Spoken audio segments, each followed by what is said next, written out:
उन्हें तूफान कहते हैं। चट्टानों से जो टकराते हैं उन्हें तूफान कहते हैं। तूफानों से जो टकराते हैं उन्हें उपनल के जवान कहते हैं। कौन कहता है कि आसमां झुक नहीं सकता, झुकाने वाला चाहिए। इनकलाब आ सकता है, लाने वाला चाहिए। हम जिंदगी भर यही लोगों को हंसाते रहे, अपना दर्द सीने में दबाते रहे। जब लोगों ने पूछा राज सेहत का, कैसे बता दे कि हम गमों को पचाते रहे। अरे दूध मांगोगे तो खीर देंगे, दूध मांगोगे तो खीर देंगे। उपनल वालों को यदि छेड़ोगे तो चीर देंगे।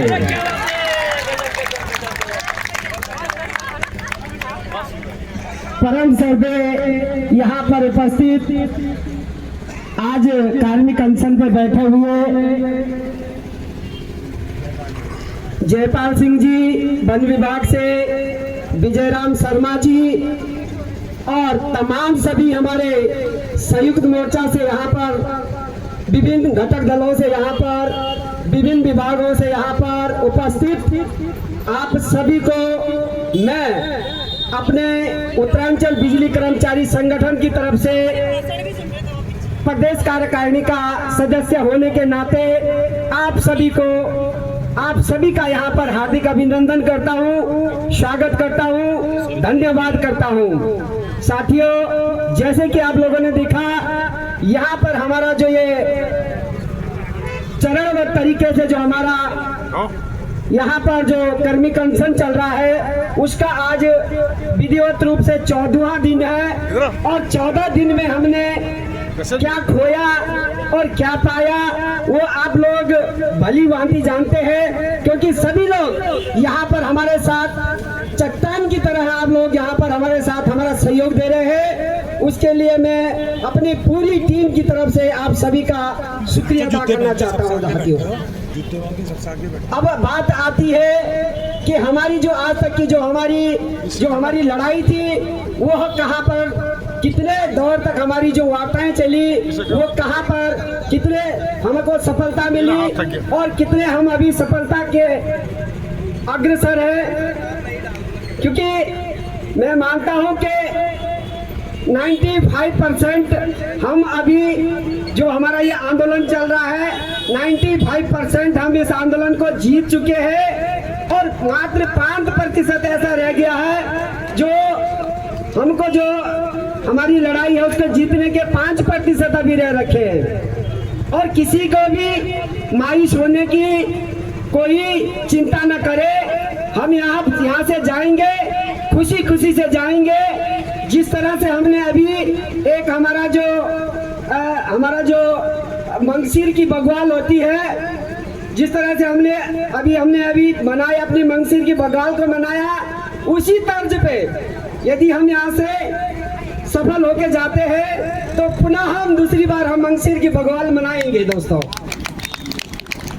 और यहाँ पर विभिन्न घटक दल जो कि कई संगठन और कई दलों से यहाँ पर जो है आ रखे हैं। और क्योंकि बहुत बड़ा परिवार है और जब परिवार में 4 बर्तन होते हैं तो स्वाभाविक है कि गीला हो ही जाता है। हमारे गढ़वाली में कहावत है कि नींबू डाई बलतर बनेगी माँ लग दिखे, अब जो कटियर दी जनानी तो झगड़ा छेछा।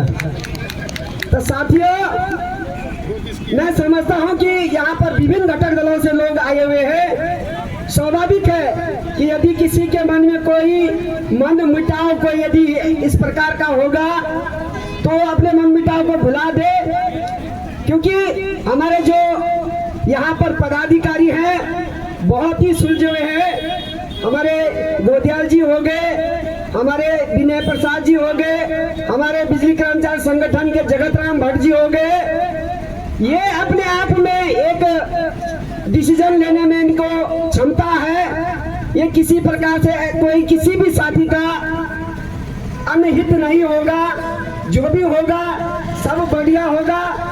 और आप देख रहे हैं सरकार ने अभी हमारा जो न्यायालय में वाद चल रहा था, अवमानना का वाद चल रहा था, उसमें जो है जो सरकार के जो अधिवक्ता थे उन्होंने वहां पर जो अपना पक्ष रखा और कहा, इससे पहले की बात कर रहा हूं मैं, जो अभी जो डेट लगी थी उससे पहले की बात कर रहा हूं, उसमें उन्होंने कहा था कि महोदय, न्यायालय को कहा था कि मुझे 2 महीने का वक्त दे दो, मेरे पास 40,000 कर्मचारी है और कहीं ना कहीं 40,000 कर्मचारियों के लिए मुझे समय चाहिए।